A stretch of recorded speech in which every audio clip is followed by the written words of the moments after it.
What is going on, everybody? Welcome back to another episode of the Talkin ATL Hawks podcast. As always, I am joined by my brothers Chase and then my brother from another mother, John Joyner. Thank you. And Appreciate that. and fellas, we have got a glorious episode today. It's been I don't want to say overdue, but I do want to say that it's been a tough battle to get here. We Yeah. ever since the play-in tournament crept into Adam Silver's brain, and he wanted to lash it out onto the league.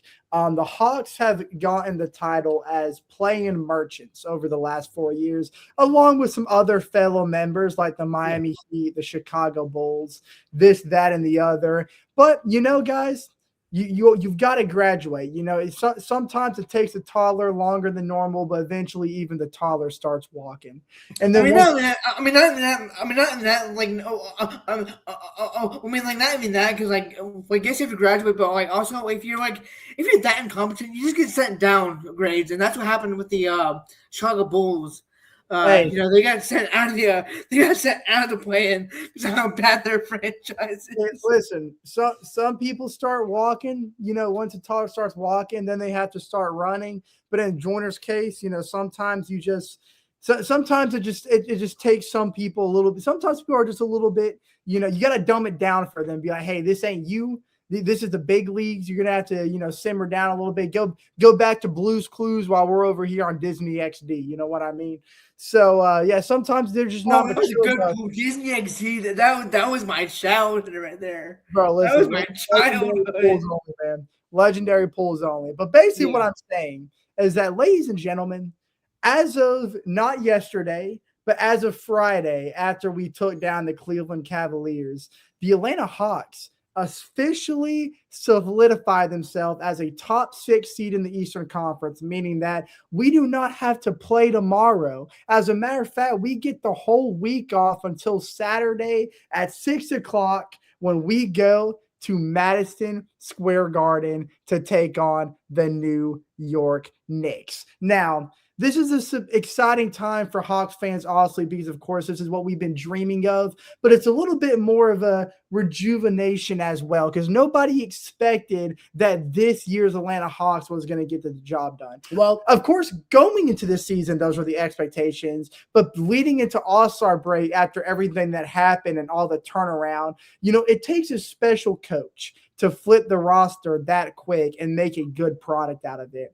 So I give my condolences to you. Well, condolences means he'd be dead. I give my thanks to you, Quinn Snyder, Yeah. for waking up the city of Atlanta and dragging us out of purgatory and putting us in what the fans have been hungry for. And who could have wrote a better script than matching us up with the New York Knicks? Guys, this is going to be a great episode. I'm excited to dive into it And with look, you guys. I give a lot of credit to Quinn Snyder myself, but I think a lot of credit has to go to the man in the front office in the big chair.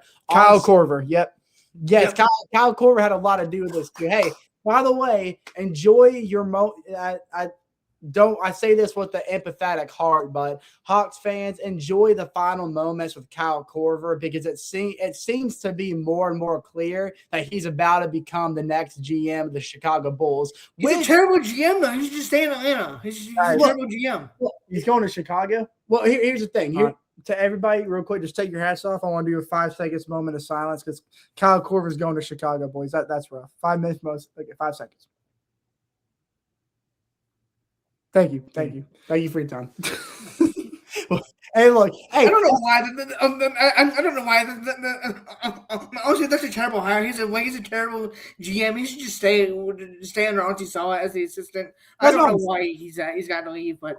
And look, I say it with the empathetic heart. Look, it's hard because as much as I want him to stay in Atlanta under the wings of Ansi Salem, that's the selfish part of me. But the unselfish part is truly proud of Kyle Korver, because nobody deserves to be a GM more than that man who understands the game of basketball. And look what he helped flourish in Atlanta. The 3 years? This was his third season, I believe, as our GM.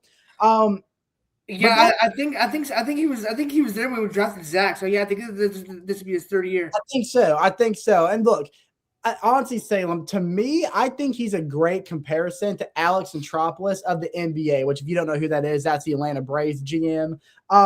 Because what he did at the trade deadline was very quiet and not very noisy, but it was very impactful to the foundation of this team. He had to juggle the hard decision of, does he want to trade Trae Young now and get value off of him, or does he want to let him play out the rest of the year and hope that he re-signs, but at the risk that he walks away and we get nothing? Because you definitely can't trade Keaton Wallace. That's not an option. I mean, did you see how bad he shot last night? That's not an option, bro. Hey, you know what? Did you see how bad he shot last night? Angel's right. No, Angel's right. It's not an option because he's not worth a bag of chips. So you're right. That's not an option. I think we would rather cut him for the satisfaction than trade him and get some Lay's or some Funyuns, whatever. Chase, I would not talk any further. You're literally in the same room as him. I did not want to be a witness to something. Yeah, so I would just hold your tongue right there. But yeah, he shot 2 for 30. He shot 2 for 13 last night. 1 for 8 from 3. Hey, that's money, bro. Hey, keep your mind. That's money, bro. Keep in mind that you can't see his hand. So if you talk about Keaton Wallace, that you have no idea what he's doing right now. Hey, don't be. Just stay there for a second. What? Let's just stay there for a second. We gotta see like you're wearing pants. Stay there. Let's just say this is the most uncomfortable I've ever been doing a podcast. Hey, man. Sometimes the turtle comes out of its shell. You know, all you gotta say is a magic word. All you gotta say. Before we get canceled, let's talk about some Hawks basketball. Oh, speaking of being canceled, I'm so glad you said that because the Atlanta Hawks are, no, don't say no, do not say it. No. What is going on, bro? Don't say it. Do not say it. You need to rethink this. Do you need to rethink this? I did rethink it, and you better move on before we get canceled. Yeah. No, do not say it. No, do not say it. I know what you guys are thinking. Last episode, we were chalking up how the Atlanta Hawks were likely going to play the Cleveland Cavaliers if we would have maintained the 5th seed. Now, going into the last day of the regular season, yes, we had the 5th seed, but the reason why we're playing the Knicks and not the Cavs is because we dropped the 6th seed because we were in a situation where either we had to win or the Raptors had to lose to Brooklyn or vice versa. Well, the Raptors indeed did not lose to Brooklyn like everybody expected, and the Atlanta Hawks dropped the game to the Miami Heat. Now, that's no fault of ours, as we're going to mention at the end of the episode. We had nothing to play for, essentially. Yes, we had the 5th seed to play for, but Quinn Snyder felt no need to force minutes on our starters right before the playoffs. So we had all of our inexperienced players come in like Asa Nua, Muhammad Gay. Muhammad Gay did not play, I don't believe. He didn't play. Just for an overarching picture of what Andrew's talking about, these were all the listed outs. Now, these were not injury related. Jock Landale was the only one that was injury related. Everybody else was purely. I wonder why. What happened to Jock Landale? Well, okay. Actually, like Moge was available to play, and they said he would play. He wasn't listed. He wasn't listed. He just didn't wait. Snyder just didn't put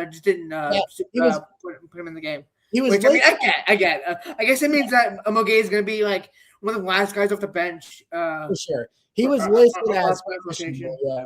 So it was no Nickeil Alexander-Walker, no Dyson Daniels, no Jalen Johnson, no Jonathan Kuminga, no CJ McCollum, no Onyeka Okongwu, no Jock Landale because of his ankle injury, no Gabe Vincent, and Muhammad Gay was questionable, but as John mentioned, Quinn Snyder still decided not to play him. And I do got to be honest, though I know rest had a lot to do with it, from what I've gathered from, 92.9 the game, 680 the fan. What I kind of gathered, I almost feel like that was strategic in a way that the Atlanta Hawks were hoping that we would play the New York Knicks versus the Cleveland Cavaliers. I know people hear that and they're like, why in the world would you want to play New York versus Cleveland? We're going to get into that in a minute, but I'm just going to go ahead and say ahead of time, I feel like matchup-wise, it's very strategic, but we won't jump ahead. We'll get into that in a little bit. In the words of Charles Barkley, I've got 2 words. Evan Mobley and Jared Allen. Must see TV. Wait, no Donovan Mitchell? What about him? I'm just saying for the time being, Evan Mobley and Jared Allen. Must-see TV. Yeah, we're juggling two balls over here. Anyways, enough Charles Barkley rant. Yeah, so we've got some games to get into. So I know we normally start with a start bench cut, but this is not going to be your usual start bench cut. I am going to present an idea out there for both of you. And horrible idea next. Okay. I want to hear your intake on it. So the Atlanta Hawks obviously face up against the New York Knicks. Now we all know the history between the Atlanta Hawks and New York when Trae Young was here. It's a different era, but the disrespect is still the same. We want this series bad. New York wants the series bad. End of story. We still hate each other. There's still that passionate rivalry. It's just a different times these days. So I'm going to present an idea to you. So because we got matched up with the 6th seed as opposed to the 5th seed, instead of playing the winner of the Pistons and whoever gets the 8th seed out of the play-in tournament, we've now got to look on to the Celtics against the winners of either the 76ers or the Orlando Magic, because the winner of that play-in game most likely the Magic, because of how depleted without Embiid the Sixers are as well. Right. Yes. And even if Embiid was playing, they'd find a way to take him out in 5 minutes. Probably we know how they like to play. So yeah, probably the Orlando Magic. So I'm going to present an idea out to you. Given what the Hawks have chosen to take this path instead of the road less traveled, how would you what kind of give me a scenario here where you think the Atlanta Hawks could potentially win the Eastern Conference? We know the way we're playing right now, we all know, we've all talked about, we have the potential to compete with anybody in the Eastern Conference. We've proven it over the last a month and a half of the regular season. And we're a young group. We got a bright future, and we've essentially got nothing to lose. And that makes a dangerous team in the playoffs. So given our destined road now, winner against the Celtics and the Sixers or the Magic, I want y'all to hear y'all's voices. What would be the best possible route for the Atlanta Hawks to win the playoffs? Now, we all assume that the Celtics will probably beat the winners out of the play-in tournament, but we've played very well against Boston in the regular season. So I want to hear y'all's honest thoughts. Where do you think the road ends for the Atlanta Hawks in the playoffs? Or unbiasedly, do you really think the Hawks are going to make it out of the Eastern Conference this year? I think there is a legitimate chance. And AJ, I think you hit the nail on the head. Honestly, the best case scenario, I don't think it even matters matchup wise. I think best case scenario is right now if the Atlanta Hawks stay true to who they are and what brought them out of the dungeon and into the light halfway through the season. You know, there's a clip of Quinn Snyder. I believe it was, I can't remember what game it was after. It was right before we went on this big winning streak. Quinn Snyder went in the locker room and he just laid it out on the line for the team. He told them the situation. He said, unless y'all want to be playing merchants once again, there's only one thing we can do now. We have to dominate the rest of the year. And the only way we can do that is take it one game at a time and treat it like a playoff game. And that's what the Atlanta Hawks did for the rest of the regular season. It doesn't matter who they were playing. It could be a bottom feeder or it could be a top dog in the league. They went in with the mentality that this is a playoff matchup and everything is on the line. And with that being said, there was an early show on ESPN this morning. I can't give credit where credit's due because I don't remember what his name was, but he made a great statement on this Hawks team. And I'm just going to quote him, and then John, I'll pass it to you. I think he laid out perfectly. And Andrew, you said a little bit of this quote too. He said that there is nothing more dangerous than playing a team with nothing to lose. Oh yeah, that's my favorite saying. Is it? That's my favorite saying. Yeah. That's my favorite saying. Oh, I'm glad. That was first take, by the way. First take. I just don't remember who said it exactly. Yeah, I just know it was on first take. And what he was talking about was the Atlanta Hawks, after the All-Star break, were in a situation where everybody thought they were going to be in the play-in, or there was a chance we might even slip and not make the play-in at all. Now, you look at the roster, the only player on this roster that has legit playoff experience is CJ McCollum. Not not a single player on the rest of that team has legit playoff experience, meaning if let's say we head into the playoffs and we just blow it, like it's just awful, we get swept, no one's going to bat an eye at the Atlanta Hawks and said you failed because no one expected them to be here. With that being said, the pressure is off. Nickeil Alexander-Walker, we saw what he did off the bench with Minnesota, but he's carrying a much bigger load, this year because he's in the starting role. But he's going to come out there and play like he has to end the season. No pressure. Jalen Johnson, yeah, you're the face of the league. No, you weren't supposed to be here. No. Face of the Hawks? Right, face of the Hawks, yeah. I'm going to say, like, what? CJ McCollum's been here before. Matter of fact, he's been to multiple Western Conference Finals, most notably recently with the Portland Trailblazers back when they lost to the Warriors. So he knows what. So there's no pressure on him because he's been here before. So this Atlanta Hawks team is heading in here with one goal in mind, but no true expectation. And if you want to know an example of how dangerous that can be, go back and see what the Indiana Pacers did last year. And that's exactly how dangerous a scenario like this could be. So to me, the sky's the limit. I think the Atlanta Hawks have a legit chance to win the Eastern Conference, and I'm not saying that biasly. Now, that was honestly a great speech. Love what you said there. Everything you said is absolutely true. But you didn't really answer my question. I know. I want to hear like your honest, genuine thoughts. I'm going to give mine too, but I want to hear your honest, genuine thoughts. Where do you think the road ends for the Atlanta Hawks? That's what I'm saying. I think it ends in the finals. Oh, you think we win the Eastern Conference? I do. Like, genuinely, you think we win the Eastern Conference? I think as long as we stay true to who we are, we'll be this year's Indiana Pacers. Okay, so you just honestly, from the bottom of your pit, like if you had to put all your chips on the table, you would say the Atlanta Hawks are winning the East. Yep. Okay, I am. Okay, John, what about you? Yeah. So I'm gonna be real, with. I'm gonna be non-biased, but I'm not gonna say we're winning the East because I don't see it happening. I genuinely think. So okay, so I'm not really haven't made up my mind yet, but I do think that we beat the Knicks. I think that we do beat the Knicks. Okay. But I haven't really made up my mind whether we lose in round 2 or the Eastern Conference Finals. I mean, because like. The only time that we really beat the Pistons was without Kate Cunningham when we had that collapse long. And I believe other people were out for Detroit too, if I'm not mistaken. But I mean, what Detroit likes to do against us, like we had our paint defense is atrocious. It's one of the worst in the league, and that's what Detroit likes to do. They like to attack the paint, especially Kate Cunningham and Jalen Duren. So, if we somehow can beat Boston in the second round, I do not believe. I do not believe that we will beat Detroit. I think that Detroit either sweeps us or beats us in 5. Okay, and thank you for your honesty, John. Yeah. I'm not saying you weren't being honest. I thank you for your honesty too.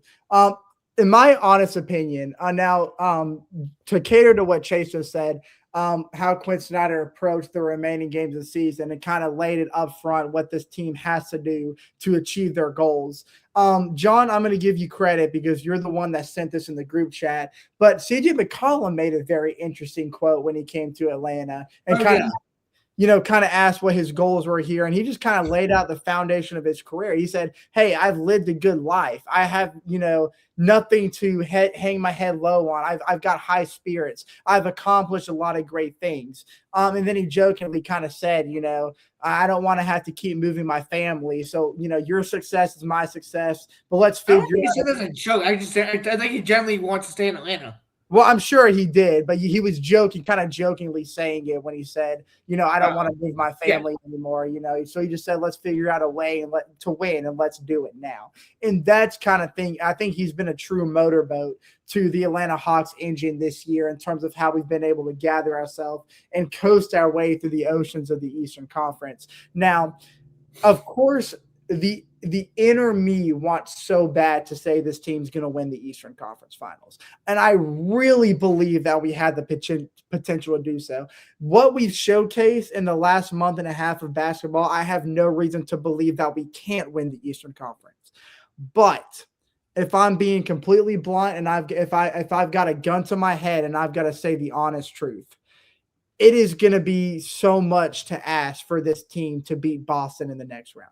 Now, I do believe that we're going to beat the New York Knicks. I'm saying that with genuine honesty. I do believe that we match up so well against the New York Knicks, and we're going to talk a lot about that on the first game we're going to get into.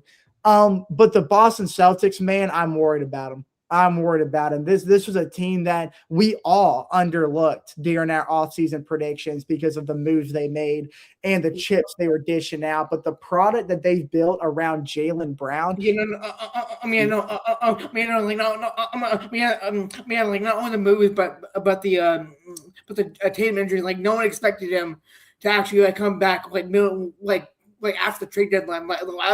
I think we all said, "Oh yeah, Jason Tatum's just running his mouth. He's not going to come back." Yeah, until maybe around the playoffs if they make it that far. But they got rid of like their entire bench in last year's offseason, so everybody thought they were coming into this year with potentially one of the worst benches in the league, right? And Pritchard's come off the bench multiple times for Boston, and he just dominates beyond the arc. But Bleacher Report came out with a list of the top 10 most overrated players in the NBA, and I was baffled. Absolutely bad. Jaylen Brown was on that list, and that's crazy. I think that's just absolutely ridiculous. Jaylen Brown is one of the best guards in this league. I'm willing to say he's a top 5 guard in this league, and I'm being genuine when I say that. I genuinely think he's a top 3 MVP candidate. I genuinely think he can win the MVP. Yeah, he's got so much athleticism for his size and his way to lift up this team on his shoulders. Now, of course, he'll have Jason Tatum back in his rotation to be around him to kind of feed off of. But listen, Boston has surprised me. Boston's been a tough matchup for us. We did well against them in the regular season, but we all know the playoffs is a different animal. And the Atlanta Hawks have not had good success against the Boston Celtics in the playoffs if you go back down the line in recent history and history altogether. So I do think we would take him to 6 or 7 games, but genuinely speaking, I think the Celtics would win that series. Now, of course, I hope I'm wrong, but if I don't want to lie to you guys. I just want to tell you exactly what I'm thinking. But yeah, we're past the 20-minute mark, so we've got it. I'm going to pull a Chris Fowler and move this train along because especially the next 2 games, or the first 3, the Knicks and both games against the Cleveland, I know there's going to be a lot of talk about. Yep. But if we're going to preview the playoffs at the end, let's keep this train rolling. Yeah, Chris Fowler, this thing, baby. Yeah, we'll keep this short and sweet. Won't try to extend too many games. This first game, Chase, I'm about to tell you, put that drink down and take your hat off. I want to do another moment of silence. 5-second moment of silence, please. Okay, thank you. 5 minutes of moment of silence for CJ McCollum and every Hawks fan who's been alive, who's still breathing right now and witnessed that game. So this was a game where the New York Knicks came into State Farm Arena, very anticipated matchup. The Knicks at the time had something to play for. There was a realistic possibility that they could have gotten jumped by the Cleveland Cavaliers, or they could have potentially caught up to Boston and maybe got a 2nd seed. Right. So the New York Knicks had all their chips on the table. The Atlanta Hawks, of course, at this point have not clinched a top 6 seed, and we want to make sure we stayed above that play-in line. And of course, we all know the big winning streak the Hawks were on going to State Farm Arena. We've won 13 straight games there, looking to make it 14. The energy was electric. It was a primetime game on Peacock. Reggie Miller was commentating. It was analyzing the game. It was just perfect. The scene was perfect. The electricity was awesome. And this was, even though we lost, hands down, one of the best games the Hawks have played in the regular season. Now, what game of the season was the result being a Hawks loss, honestly. It was everything. Good. No, you good.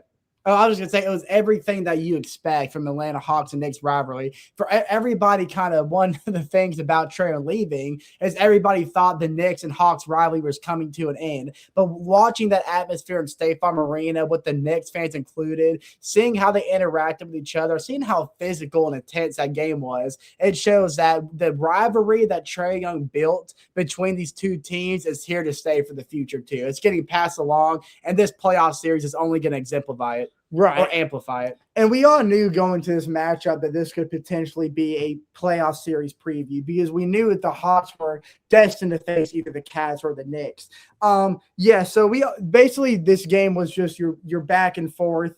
It was a game of runs. There's a lot of physicality, like Chase mentioned. A great guard display from Jalen Brunson, and of course, Shaquille Alexander-Walker, who continued his tear in this game as well, complemented by C.J. McCollum and what C.J. McCollum was able to do late down the stretch. Now I'm going to pass it on to John first, but I first want to, kind of paint the picture to where this is going.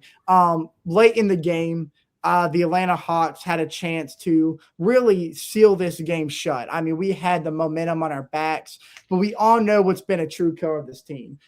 We do have moments where we break down offensively and we get really sloppy and we create a lot of easy scoring chances off turnovers and just sloppy transition defense. And that was what paid victim in this game as well. I truly believe we got in our own way late in the third quarter, and that made things difficult to gather ourselves in the fourth quarter. And then, of course, to compare this to other sports, Patrick Mahomes and Josh Allen, AFC playoff championship, all we had to do was get the coin flip. And we were just 0.2 seconds off. But we're going to get into more detail. John, I want to throw to you first. You take us through this game a little bit.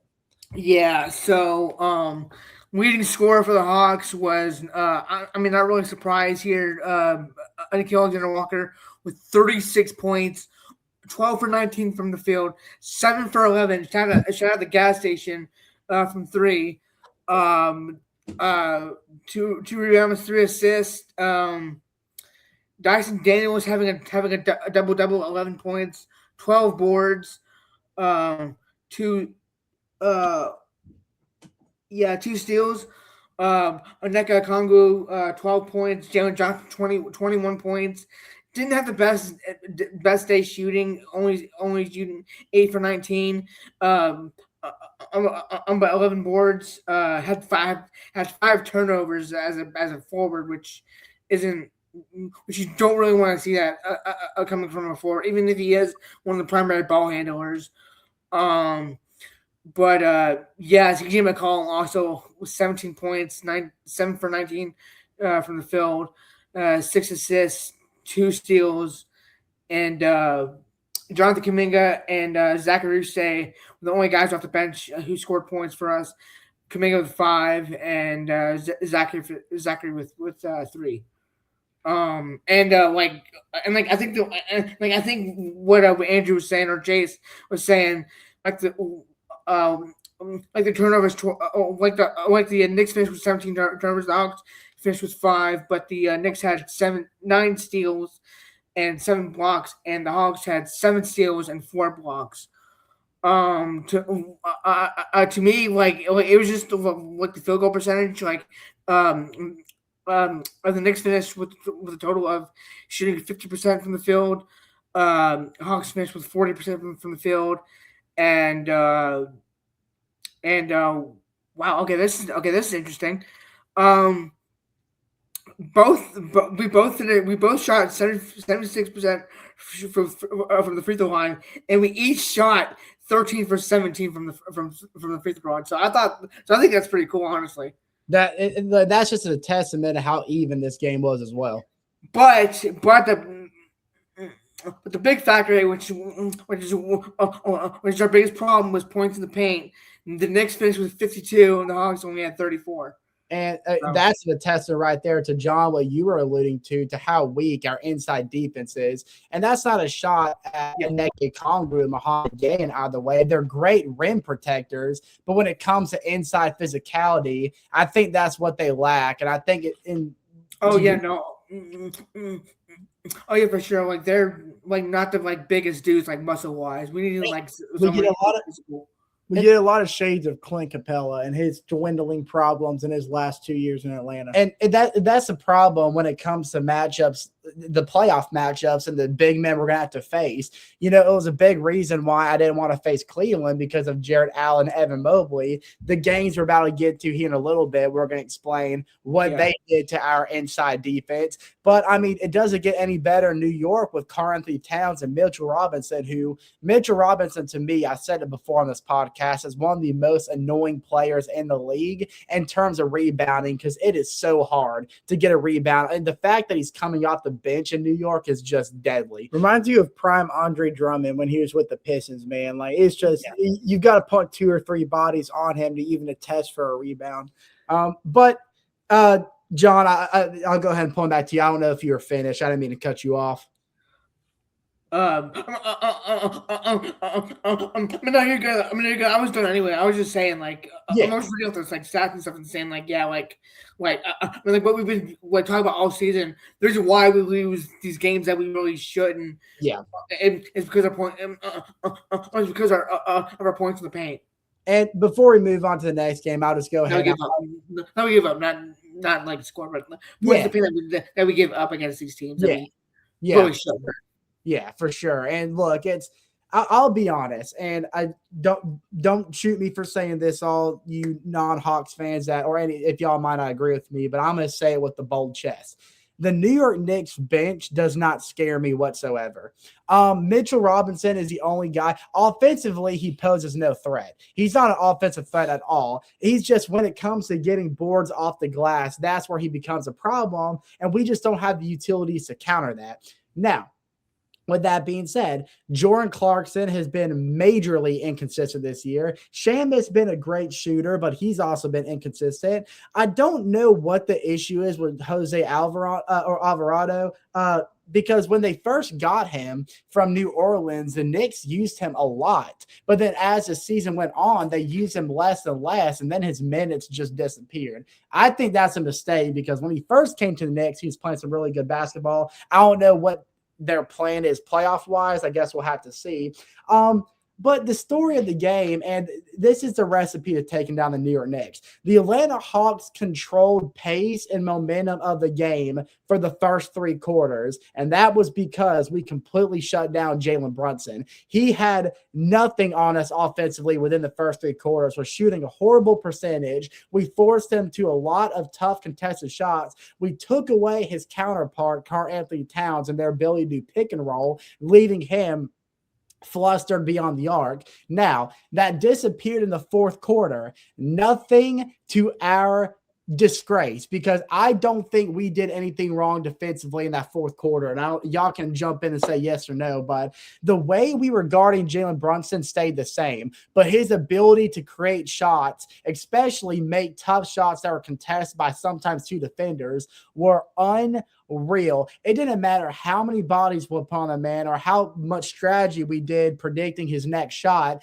He was there to make it regardless. And when Nall hit that fadeaway in the corner to put us up by 5 in the closing minutes, I thought that was the dagger. I personally thought that was a dagger that was nailed in the coffin.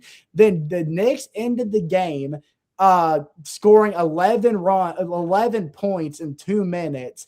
All 11 points scored by Jalen Brunson, including the go-ahead free throws that gave them the lead in the final seconds that then resulted in the dramatic finish of CJ McCollum and the 10th of a second on a shot clock, a 10th of a second away from sending State Farm Arena into what it was in a frenzy, but sending this game into overtime and potentially carrying that momentum to a victory gave me shades. If y'all remember a couple of years ago when the Celtics were playing at the Sixers and Joel Embiid heaved a 3-quarter shot at the buzzer that went in. What they thought was the game winner turned out to be not, because a 10th of a second was still on the clock. Now, I know a lot of people were saying, a lot of the thing that was flying around social media was this shot should have counted. I heard that a lot. I heard it from everywhere that this shot should have counted. I wish. Now, the reason why people were thinking that is because there was an error on the New York Knicks broadcast. If you go look and watch their broadcast,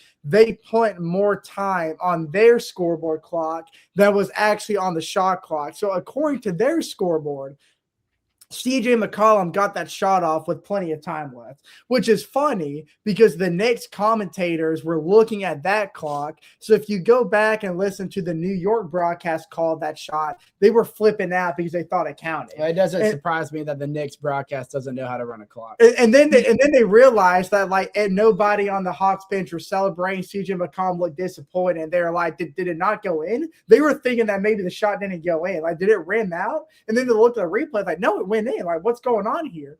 And then they realized that their clock was messed up. They're like, oh, he didn't get it off. And that confused a lot of people. Because a lot of people are like, I was watching the Knicks broadcast. He got that shot. Unfortunately, not. If the Peacock broadcast lined his shot up with the actual shot clock, and you could clearly see he still had possession of the ball. Unfortunately, the Knicks broadcast isn't what matters. It's the shot clock in the stadium. Right. And so absolute heartbreaker. I mean, the Hawks, we really just had one bad stretch late in that third quarter that really threw things off heading into that fourth. And even though we gathered ourselves, Jalen Brunson has this ability to take over at any moment. We've been knowing this. It's the reason he won Clutch Player of the Year last year in the NBA. Now, speaking of bad stretches, let's go to Cleveland. This is another game that the Atlanta Hawks also got national TV broadcast. We actually got that 3 games in a row, this one being the second on ESPN. And this was, again, the Atlanta Hawks followed a common theme because this was another game which, again, the Cavs had something to play for. They were jeopardized losing their spot to the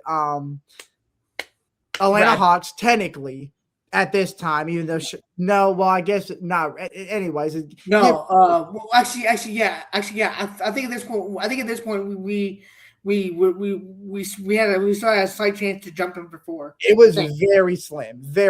But in terms of the Cavs, they had a chance to jump the New York Knicks still. So they were still fighting for position. The Atlanta Hawks, of course, we knew what was at stake. So again, high energy matchup. Everybody knew that this was a potential playoff preview for the first round. Because again, at this time we had the 5th seed. We were going against the 4th seed. Everybody thought this was the playoff. Even the commentators, the whole broadcast were talking about this is the playoff series we're probably going to end up with. And also keep in mind that if the Atlanta Hawks were just looking for that one final win, that would secure them a playoff spot too. Exactly. So a lot on the line here. And again, that's why we got this playoff-like brand of basketball in the regular season. The moment tip-off started, the energy was intense. Things got reckless early, and this is what I like to call a Bob the Builder game for the Atlanta Hawks. We had a lot of problems, but we also had the toolbox to solve it. But even Bob the Builder's tools were stupid sometimes and made mistakes. If you watch that banger show growing up, and that's exactly what the Atlanta Hawks did here. Opening up the game, now we knew the matchups we were going to get here. We knew Evan Mobley, Jared Allen, Evan Mobley, of course, being the reigning defensive player of the year in the NBA, and he showcased that extraordinarily well. And Jared Allen, them two paired up in the paint, is an absolute nightmare. Then you got Donovan Mitchell at the top of the key. You've got to post to him while trying to watch for backdoor lobs, pick and roll screens. It's a mess. Quinn Snyder knew he had his hands full, but the Hawks answered the call, and we played a great brand of basketball. Now, of course, we had our moments down the stretch where it looked like we were going to take over. We had one moment in the second quarter where we actually went to halftime on an 18-5 run, things like that. But then ultimately, of course, we fell short. I'm going to let John and Chase. I started off with Chase this time, but I'll let y'all do a little more deep dive. But to sum up from what I take away from this game, and I think you guys are going to agree with me here, there's one thing that the Atlanta Hawks have to tighten in on when it comes to postseason, because who knows, we might run into the Cavs in the Eastern Conference Finals. I'm not calling them out. The Cavs have just as good as a chance as the Pistons, the Celtics, the Knicks, the Hawks to win the Eastern Conference, and it's because of what they present on the floor.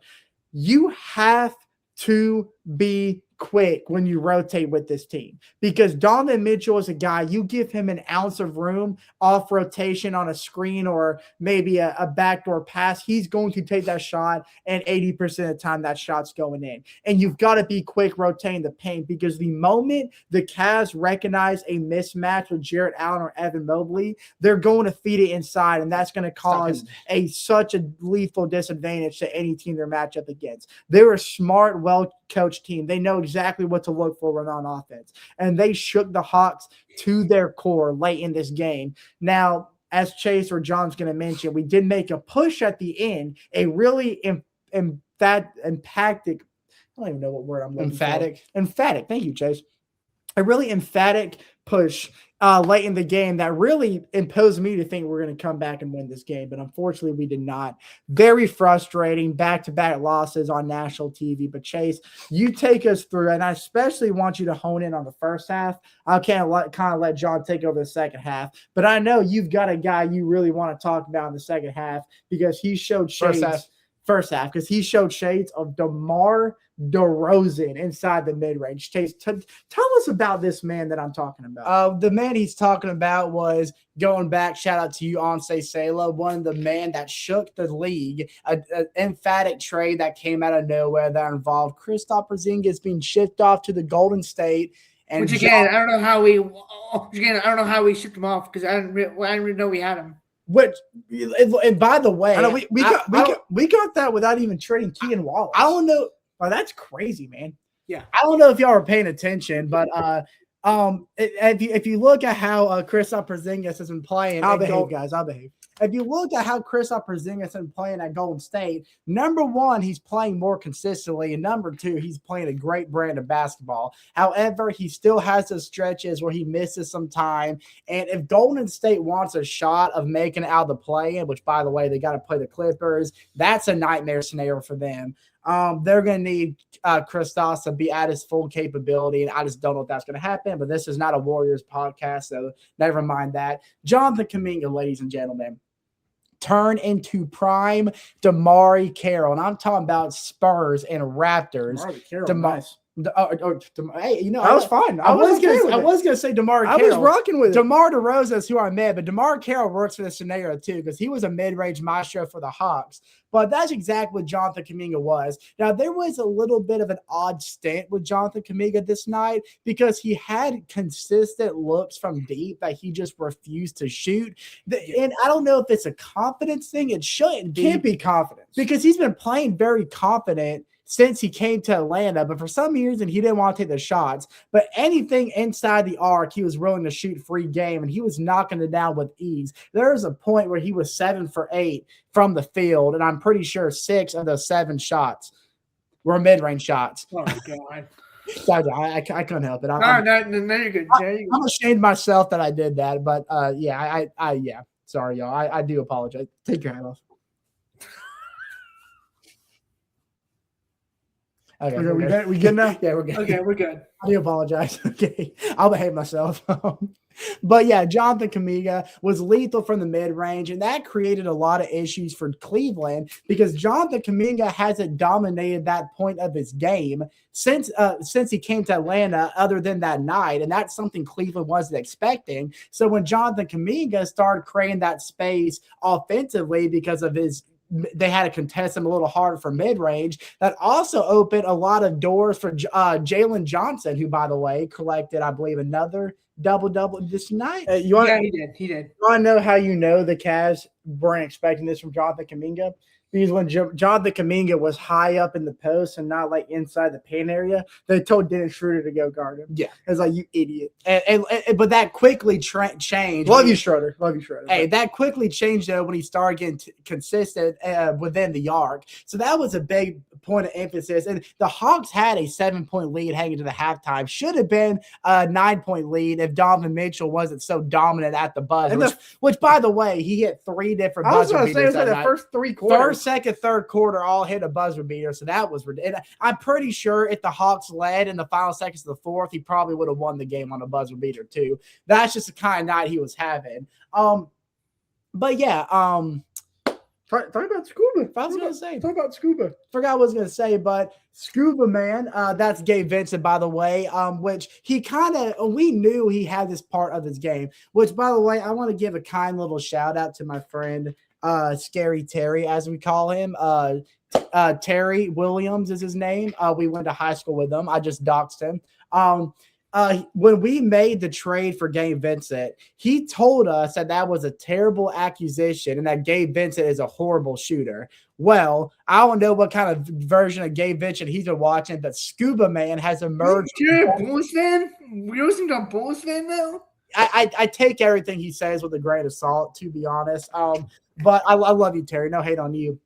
But Scuba Man emerged from the depths of the sea and really started a game we covered last week in Brooklyn, but it has flourished even more this week. And what it reminds me is it's the Atlanta Hawks having Vic Krivich all over again. It's like we lost Vic Krivich, but we're getting the same aspects just in Gabe Vincent. And it's flawless with those off-the-screen faders from beyond the arc. The catch and shoots. He doesn't have to set himself. He doesn't have to settle himself. He can catch the ball and let it fly. And that is exactly what we got in Vic Krivich. But 7-point lead for the Hawks. John, I'm going to kick it off to you and kind of break down what went so horribly wrong in the second half, especially the third quarter. Yeah, so I mean, basically from what I saw in this game, James Harden has this signature move that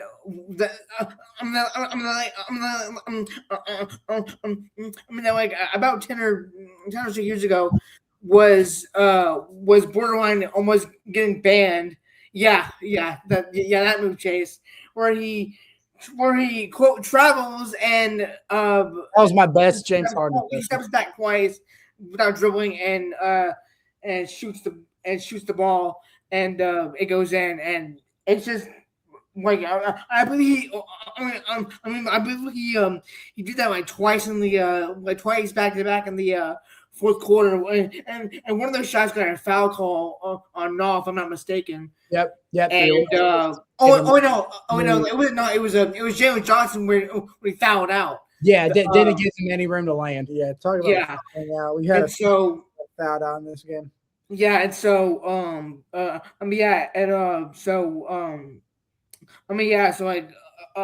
James Harden is turning back the clock, turning into that 2018 James Harden. Shout out Aussie Fudd, by the ways. Huh? Shout out Aussie Fudd, by the ways. Oh yeah, I'm watching it right now, actually. Yeah, first overall pick in the WNBA draft. Sorry, I know that was random, but shout out. Yeah.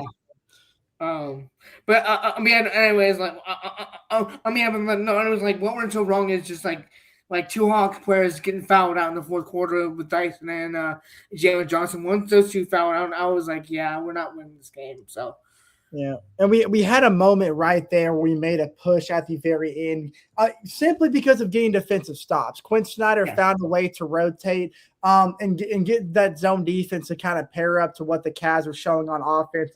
That created a moment of panic for the Cavs because they really were trying to close out the game on a big run, and then the Atlanta Hawks matched their intensity, got turnovers, made a really good play where Jonathan Kuminga saved a ball that was going out of bounds, gave it to Dyson Daniels on a full court cut, made a dunk, cut the lead to 2 at that moment, and the Atlanta Hawks eventually got it within 1 at one point, and then yet again you've got Donovan Mitchell, who just like Jalen Brunson has that clutch factor in him that can take off at any moment. You know, like that 2K takeover, it just initiates late in games, and it's just really hard to contain. We couldn't get rebounds anymore. We got fouled out, like Joyner was mentioning, and that just really depleted what we had to offer on defense, especially when those guys who were in foul trouble were on the court knowing they had to preserve themselves for a potential overtime. It really messes with a defensive player's mind when you throw all that together. So we are at the 48-minute mark.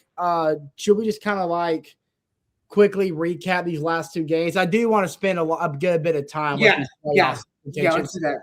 We won't break down these last two games. We'll just kind of explain what happened, give a quick little overview, and then we'll hop into these playoff predictions. Right. And what Chase means by that is because going into Friday, the Atlanta Hawks, because we lost our last two games, had to win at least one of the last two to clinch a top 6 seed in the Eastern Conference. We were back home against the Cleveland Cavaliers, who just clinched the top 4 seed in the Eastern Conference at this time. So in terms of that, they decided to rest guys like Donovan Mitchell. Now, they still had a chance to technically jump the Knicks. So I don't think no, you're right. Yeah, they had a chance to technically jump the Knicks, so they didn't eliminate all chips off the table. Like Evan Mobley still started, James Harden still started, but Donovan Mitchell got to sit back.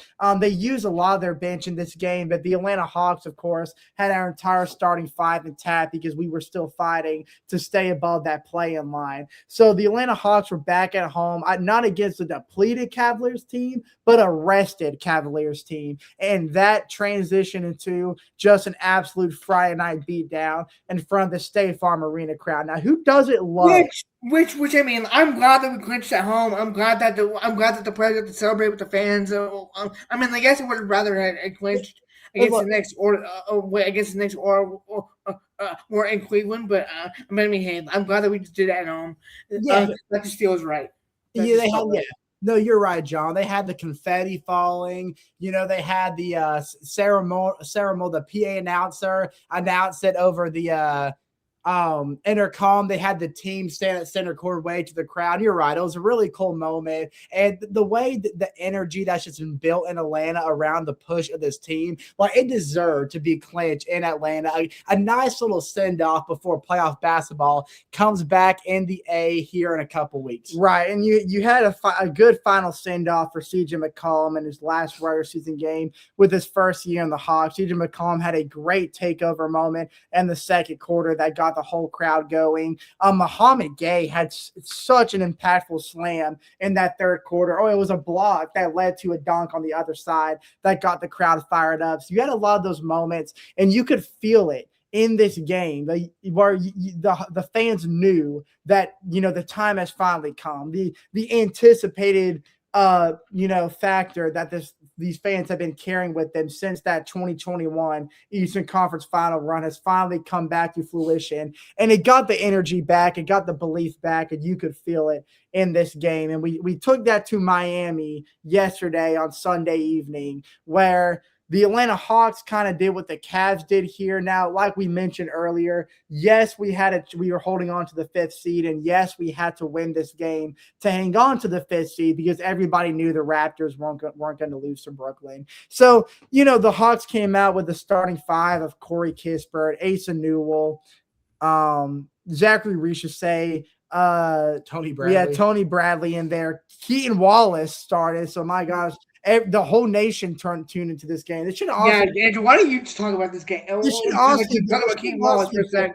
Why don't you break down Keaton Wallace's stats for this game real quick? This should have also been a national televised game, and I would love to break down Keaton Wallace's stat. He had arguably I say arguably, that's a stupid comment. He had the greatest regular season performance by any Atlanta Hawks player. So not only did he play 32 minutes, he had 4 rebounds. So even as a guard, he was imposing his will in the paint, grabbing those boards. He had 6 assists off 1 turnover. I mean, without those 6 assists, we'd probably lose by 50. And he had 8 points on shooting. Oh, gosh, that's on. If you didn't hear what he said that's okay. We can keep going. Okay, Chase, why don't you talk about the rest of this game? Jordan, why don't you go ahead? Yeah, so Keaton Wallace shot 2 for 13. 100% from the field is what he meant to say. Sorry, guys, we're glitching, bro. What's going on with the Wi-Fi, man? We're like glitching. That's crazy. Shout out Buddy Hield, who doesn't really play for the Atlanta Hawks.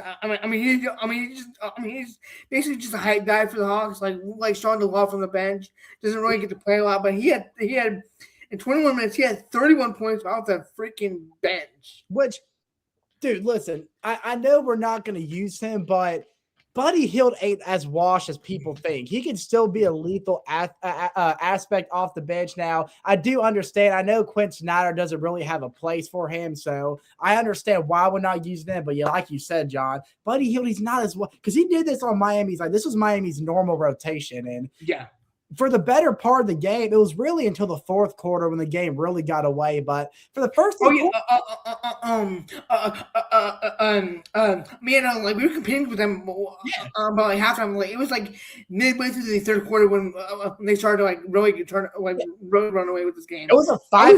I honestly thought that we were going to win the game.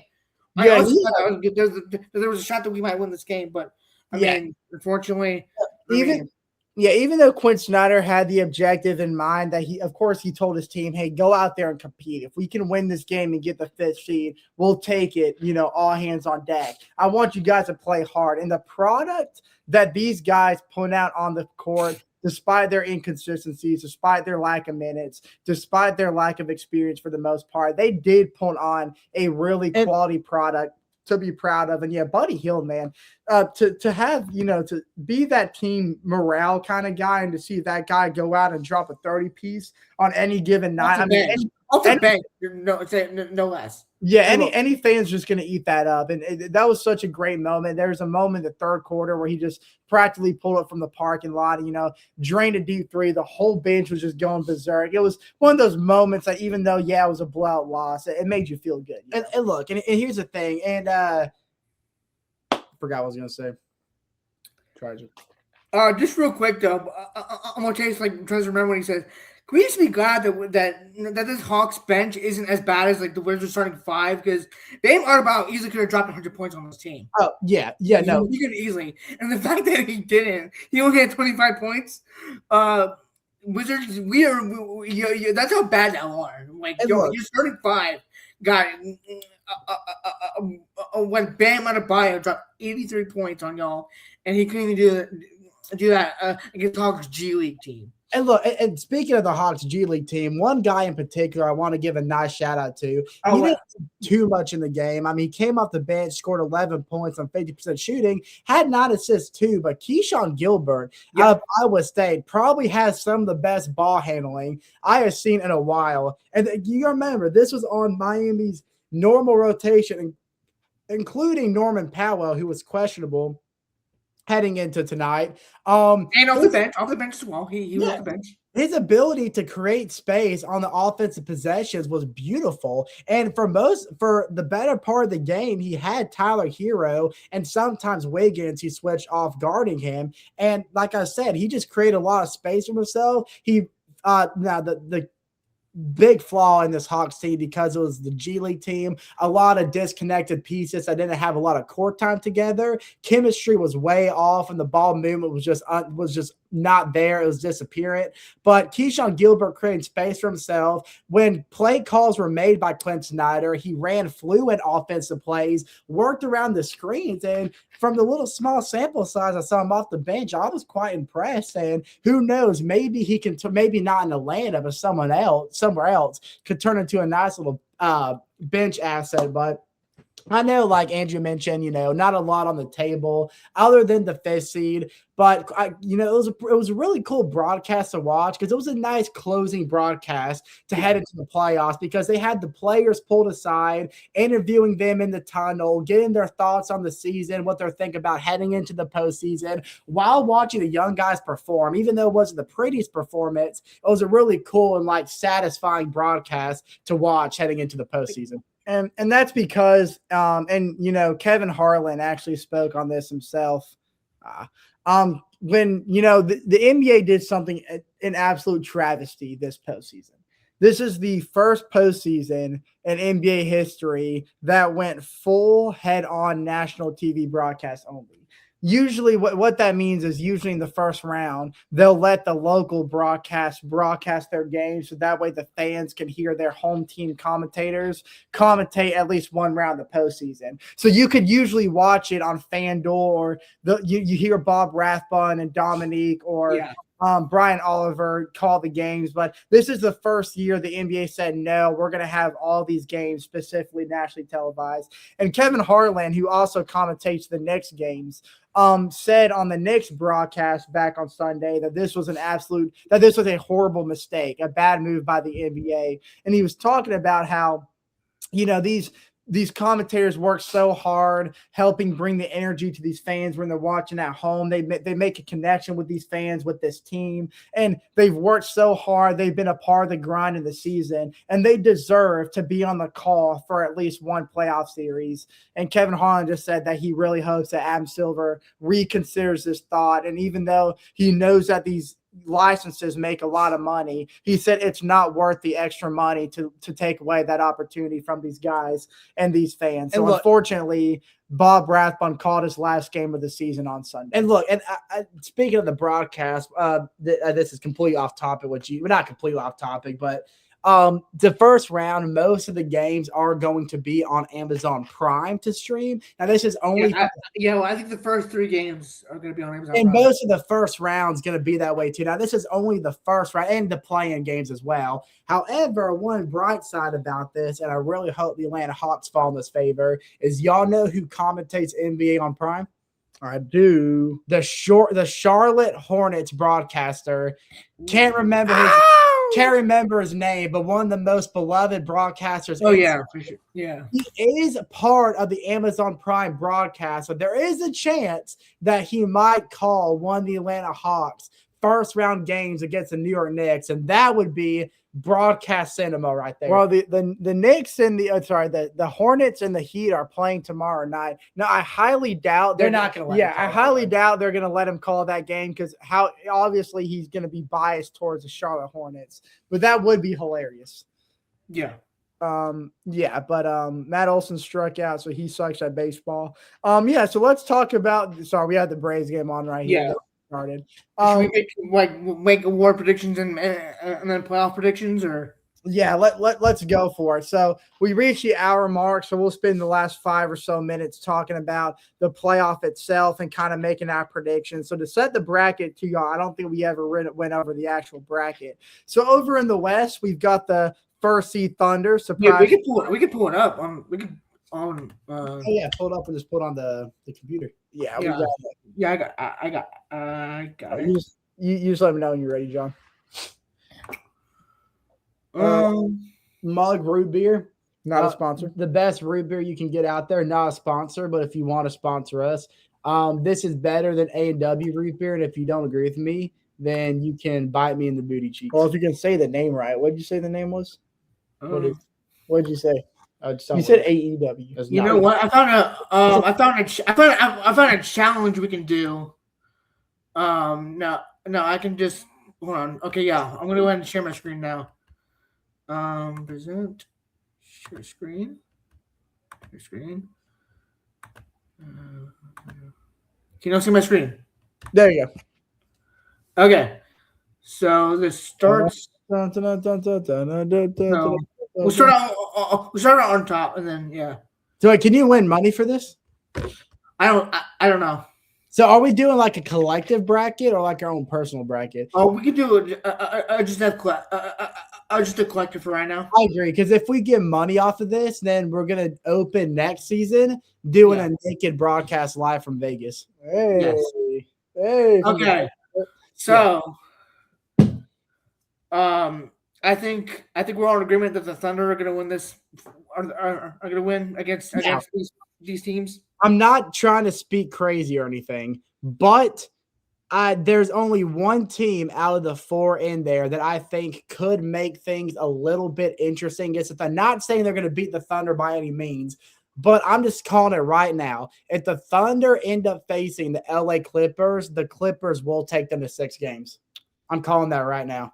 I mean, Kawhi Leonard's playing some of his best basketball right now, and Darius Garland is as well. And Chris Dunn, dude. Chris Dunn remember how good he was in Miami a couple years ago?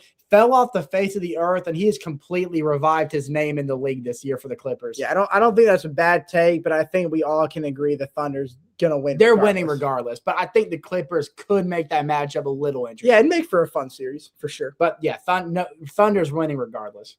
And how many games? I think the Clippers are going to beat the Warriors, so I don't think it's going to be the Clippers. A sweep? Do you think the Thunder sweeps everybody else? If it's the Trailblazers or the I say let's play it safe and go 5 games. Yeah, let's do a gentleman sweep. Yeah. Lakers, Rockets. Bro, I just know right now that the Rockets are licking their chomps with this matchup right here. I have full confidence the Rockets beat the Lakers, especially with how depleted LA became towards the end of the year. And how many games? Now Granted, I want to say 5 games. I really do. Luka has a chance at returning for either game 5 or potentially game 6. Now, of course, the Lakers have to make it that far for Luka to even have a shot at returning. I do think LeBron James will carry the load. He'll have to turn back the clock to 2018 probably. Having a 23-year veteran LeBron James as your number one option is not ideal. I say give it 6 games. I say the Rockets wins this. I'll get 6. I really think 5, but I'm okay with 6. Nuggets and Wolves. Nuggets, man. I love how Denver looks heading into the playoffs right now. Love this Nuggets team, man. Jamal Murray and Nikola Jokic look like they're ready to win another championship together. I'm gonna go. I think Minnesota wins in 7. I think Denver wins in 7. I'm gonna say Minnesota gives them a run for their money. That could very well be a 7-game series. Now, mind you, the last time they met in the playoff, that series did go to 7 games. They did. Yes, I think that series going to 7 games would feed families. Spurs against this side. I think we know. The Spurs is not a team you want. I say Spurs. I'm not going to say – I say sweep. You think so? I'll go sweep. I say sweep. I'm okay with sweep. All right, Pistons against whoever. I'm going to say Pistons. No matter out of all those teams listed, I would say the only team there that could the Hornets or the Heat. The Magic and the Sixers, I'm not confident. Hornets and Heat could make it interesting. I'm going to say Pistons in either 5 or 6. I say Pistons in 5. Okay. We'll go 5. Cavs Raptors. Woo! What a series this is going to be, man. These are some two. Brandon Ingram, man. What a way he's. I don't want to say revived his career, but really brought more relevance to his game. But it's tough to pick against the Cavs right now. I remember when Brandon Ingram signed with the Raptors or at the end of last season, and everybody thought he was crazy because no one really knew the strength of this Raptors team. But he's been to gel, mixed it with Scotty Barnes, Emmanuel Quickly, RJ Barrett. It's been fun to watch. But I'm not counting out the Cavs. I am tempted to say Cavs in 7, though. Give me Cavs in 7. I would love for this series to go to 7 games, man. Okay. What's this one last? Celtics and Magic or you lead off with this one, John. What do you think? Celtics in 5. I think that's fair. Celtics in 5 is what I would do. Yeah. Hawks and Knicks. Okay. So we've all said at the start of the podcast that we think the Hawks are going to beat the Knicks. Yes. So we're in agreement there. Now, how far this series is going to go, I think it's going to go at least 6 or 7 games. I don't see any of these teams winning in 5. If the Hawks do win, I do think this is in 7. Yeah. I truly do think Hawks in 7. Game 7 in Madison Square Garden would be cinematic. We would have to watch the game together if that happens. Oh, for sure. For sure. Definitely. Okay, Thunder Rockets. It would be dope. What if we did like a YouTube live stream of us watching the game or something? That'd be kind of fire. Yeah, that would be good. Yeah, that would be fun. We'll think about it. We might be able to do that. Thunder Rockets. Dude, this is a fun series, dude. I do think the Thunder win. I don't think the Rockets have enough offensive consistency, nor they don't have the depth to beat the Thunder in a series. But I do. Thunder's the most complete team in the West, possibly the NBA. Thunder. I'm gonna say Thunder in 6, though. I really like that matchup. Yeah, Kevin Durant's not gonna lose in less than 5 games. Yeah. I like it. And Sagoon and on Chet Holmgren would be a cinematic big man matchup. Woo, boys, dude, I love this matchup here. If we get this matchup, this might be the matchup of the playoffs. Nuggets versus Spurs, Jokic versus Wemby, Jamal Murray versus De'Aaron Fox. What more can you ask for? Not a lot. You got my Florida State boy Devin Vassell repping San Antonio. You got former Hawk Tim Hardaway Jr. You got former Hawk. Yeah, just Tim Hardaway Jr. God, man. Do we go Spurs? I think we go Spurs here. What do you think, John? I'm leaning. What do y'all think?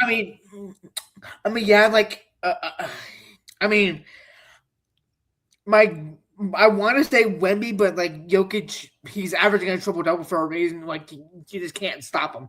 These are two big men that you just cannot stop, no matter how much you do. I love like you got Wemby, who's tall, but he's very like thin. Where Jokic, he's not as tall, but he can literally do everything you ask him to. He can defend, he can score, he can pass, he can rebound. The Nuggets have one big advantage over the Spurs team, and it's going to end up being truly impactful and a difference maker, and that's playoff experience.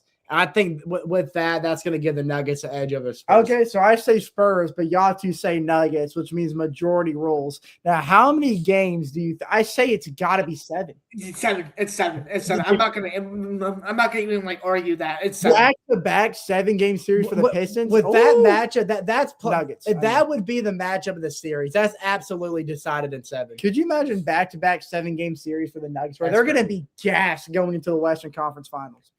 Okay, Pistons and Cavs. God, man, what another great series. I mean, I know Cade Cunningham's going to be back, but at what capacity? I mean, he's been playing great to his last few games of the regular season. I love Cleveland here. I'm going to drop the 8 ball, though, and I'm going to say the Cavs. I'm going to say the Pistons are going to have to wait another year for a trip to the Eastern Conference. I'm calling an upset here, quote unquote. Whoa, I think I like the Cleveland. I think I like the Cavs. I'm picking Cleveland here too. Donovan Mitchell's hungry, man. He's been dying for this moment. I think this is the best team he's had in Cleveland since he signed. I'm gonna say Cleveland in 6, though. Okay. Sure. Okay, here we go. Here's where most of us disagree. I'm gonna Chase, you have the Hawks going to the final ECF or the NBA finals, and Andrew and me sort of have them bouncing out either here or next round. So I'm gonna let you and John go at. It's okay. I got to move quick. Okay. Sorry, we got a text. I literally offered a text for him, but Chase said no, so we're gonna have to wait. No, go ahead. I said y'all spit y'all's fault. No, I already predicted who I think is gonna win. I the got series. it right here. What are you doing? Okay. I already predicted who I thought was gonna win the series, so I'm gonna let you and John discuss. I already said it too. No, you said the Hawks are going to make the final. All right, John. I guess you make the last call here. Okay, so remind me, Andrew, what did you have? Did you have Boston? Did you have Boston or did you have us moving on? I had Boston in 6. Okay, I guess it is I guess it is me then. I would say Hawks in 6. If I'm picking, I say Hawks win this in 6. The one issue I have with that is we are a very young team, and this is the first time that this team is making a playoff run. So, unfortunately, this is where I have us losing. I'm going to say we're going to lose to Boston in 6. Now, obviously, we hope this doesn't happen. We're just trying to keep it a buck. We're trying to keep it real, down to earth here.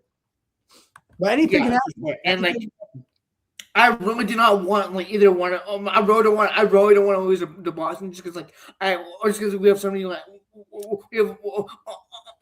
both of us are really good friends with Boston Celtics fans, and they're gonna rub it in our face. I know for a fact that there's one Boston fan in particular, Jackson. He's been on the podcast before. He can't say a word because he does not watch a lick of NBA basketball. I don't care what this man says. Yeah, he did. Not throwing shade, but shoot.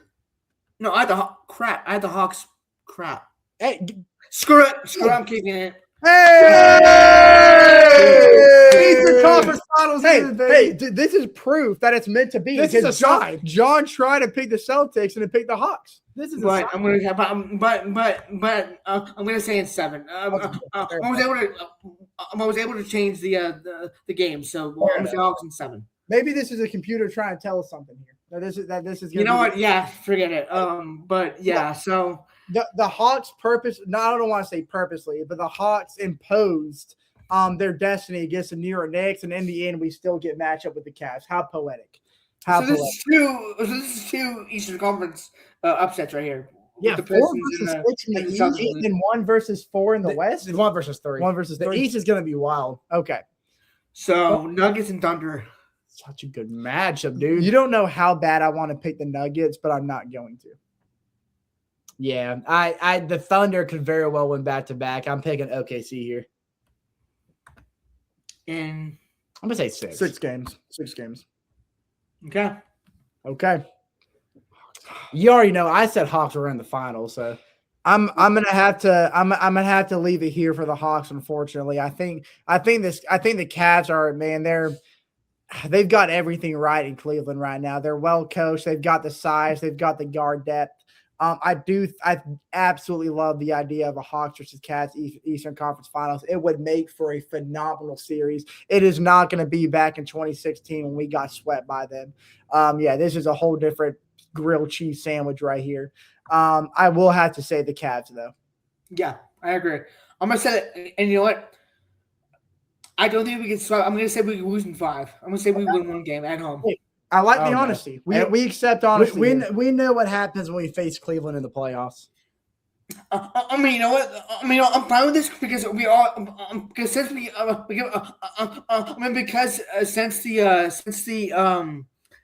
since the Spurs had our pick, like, I mean, they're going to be picking around maybe like 20 or 21, and we'll be picking, I mean, late round with, I mean, we have the Pelicans or Bucks pick in the lottery, and then, you know, with this pick, I mean, we also have Cleveland's pick wherever they go wherever they go. So, do we have a Thunder repeat, or do we have Cleveland winning another championship in 10 years? If Cleveland makes the finals, I do think the Thunder might handle their business nicely. I would say this would end Thunder in 5. I'm saying Thunder in 6. I don't think it's going to be a 5-game series. Cleveland has way too much to offer. They've got probably the best defensive front or back court that can match what the Thunder does on the inside. I'll up it to 6. I'd say it'd be Thunder at 6, but I do think they went back to back here. Okay, so are we all in agreement? Am I Thunder in 6 or Chase? Or Chase? Were you saying Thunder in 5? I said Thunder. I say Thunder in 6.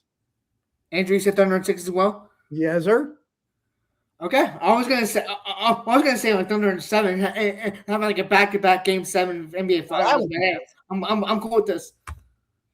Okay, Thunder are your back-to-back. How many total points will be scored in Game 1 of the NBA Finals? More than 200. More than 200. So what do you think? What are we saying the final score is going to be here? I would say Thunder would win Game 1. I would say like 111 to 110. I'd say like 115 to 109. Something like that.